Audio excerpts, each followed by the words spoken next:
तो क्लास 8 आज हम करने वाले हैं आपके एक new chapter that's called be the chemical effect of electric current. Chapter 12 है आपके पास में chemical effect of electric current. इसकी कुछ बेसिक चीजें आपको बताऊंगा, कुछ आपके चैप्टर से कट आउट है बट मैं यहाँ पे इंक्लूड करूंगा जो आपके एग्जाम पॉइंट से इंपॉर्टेंट है। फर्स्टली हम समझते हैं फ्री इलेक्ट्रॉन्स में मूवमेंट्स कैसी होती है। अगर आप यहाँ ध्यान से देखो तो ये फ्री इलेक्ट्रॉन है जब कोई भी करंट पास नहीं हो रहा है। जब कोई करंट पास नहीं होता है तो हमें मूवमेंट्स कुछ इस प्रकार से रैंडम मूवमेंट्स देखने को मिलती है। कैसे देखने को मिलती है? Random movements. इलेक्ट्रॉन की कोई भी एक सिंपल डायरेक्शन नहीं रहती, सभी रैंडमली मूवमेंट्स करते हैं। जैसे टीचर ना हो क्लास में तो बच्चे क्या करते हैं, सेम मूवमेंट यहाँ पे विदाउट करंट इलेक्ट्रॉन्स की हमें देखने को मिलती है। जैसे ही हम इस कंडक्टर के अंदर करंट पास कर पाते हैं तो यहाँ पे जो इलेक्ट्रॉन की मूवमेंट होगी वो हमें एक सिंगल डायरेक्शन में देखने को मिलेगी। और यहाँ पे ध्यान देना, जो करंट की डायरेक्शन है और इलेक्ट्रॉन की डायरेक्शन दोनों ही अपोजिट होगी। मतलब इलेक्ट्रॉन अगर ऐसे है तो करंट क्या आएगा, इस डायरेक्शन में आपको देखने को मिलेगा। पॉजिटिव और नेगेटिव एंड से हमें इस तरह से देखने को मिलते हैं। इस सेल का डायग्राम है और आपको सिंबल बनाने ही पड़ते हैं। आगे हम पेपर देखेंगे। इसके बाद में बल्ब का डायग्राम है आपके पास में, सिंबल आपको बनाने को आते हैं। जैसे बल्ब का सिंबल आप देख पा रहे हैं, ये आपके सिलेबस का पार्ट है, आपकी एनसीईआरटी में कट है बट सिंबल आपको एग्जाम में 1 मार्क्स में पूछते हैं। बल्ब के सिंबल की बात करें तो बल्ब का सिंबल कुछ इस प्रकार से बनेगा।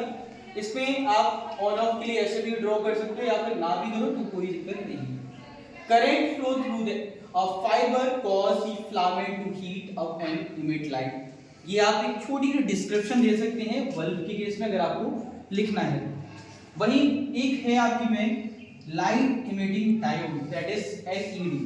सिंबल आपके सामने यही है बच्चे। सिंबल के साथ में अगर आप डिस्क्रिप्शन दें तो उसमें आप देखेंगे it will emit the light when the electric current flow through. जब इसमें से इलेक्ट्रिक करंट फ्लो होता है तो ये क्या करता है, ग्लो करता है, लाइट देता है। स्विच की बात करें तो हमने दोनों ही पोजीशन आपकी रखी है। ऑफ पोजीशन में ये अटैच नहीं होगा, ऑन पोजीशन में दोनों ही कनेक्टेड होंगे। अब स्विच की एक छोटी सी डिस्क्रिप्शन की बात करें तो स्विच क्या है? Switch is an electrical component. क्या है? Electrical component. जब हम बात करते हैं it will break an electric circuit when the switch is open. जब ये ओपन होता है यानी कि ऑफ पोजीशन में तो ये इलेक्ट्रिक सर्किट को क्या करेगा, ब्रेक कर देगा। जब ये क्लोज पोजीशन यानी ऑन पोजीशन में रहेगा तब हम देखें इलेक्ट्रिक सर्किट इस प्रकार से क्लोज रहेगा। अब दो डेफिनेशन और एग्जांपल आपकी बहुत इंपॉर्टेंट है। फर्स्ट वन कंडक्टर, इससे एग्जांपल एंड डेफिनेशन आती है। डेफिनेशन की बात करते हैं द मटेरियल और substance that allow the electric current to flow through them are called conductors. मतलब ऐसे मटेरियल जो अपने अंदर से करंट को पास होने देंगे that's called be the conductor. इसमें आप सभी मेटल्स को लिख सकते हो, जैसे कॉपर बहुत अच्छे एग्जांपल है, सिल्वर है। इसमें एक मेटल है जो आपको नहीं लिखना है दैट्स कॉल्ड बी मरकरी। ठीक है, मरकरी अगर हम बात करें तो ये लिक्विड स्टेट में होता है और ये बैड कंडक्टिंग कैटेगरी में आता है।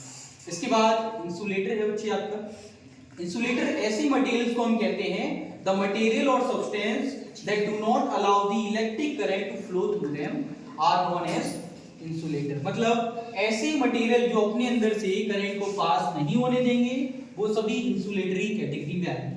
एग्जांपल के लिए ग्लास, रबर और वुड एक्सेट्रा आपके एग्जांपल हैं। तो ये क्विक रिवीजन कह लो और इंपॉर्टेंट पॉइंट जो आपके पेपर में इस चैप्टर से बनने वाले हैं। बाकी आप लोग बताइए कि नेक्स्ट वीडियो आपको किस टॉपिक चाहिए, इंपॉर्टेंट क्वेश्चंस के साथ में आपको मिल जाएगी चैनल पर। मेक श्योर आप चैनल को सब्सक्राइब करें, इस वीडियो को लाइक करें अगर पसंद आए तो।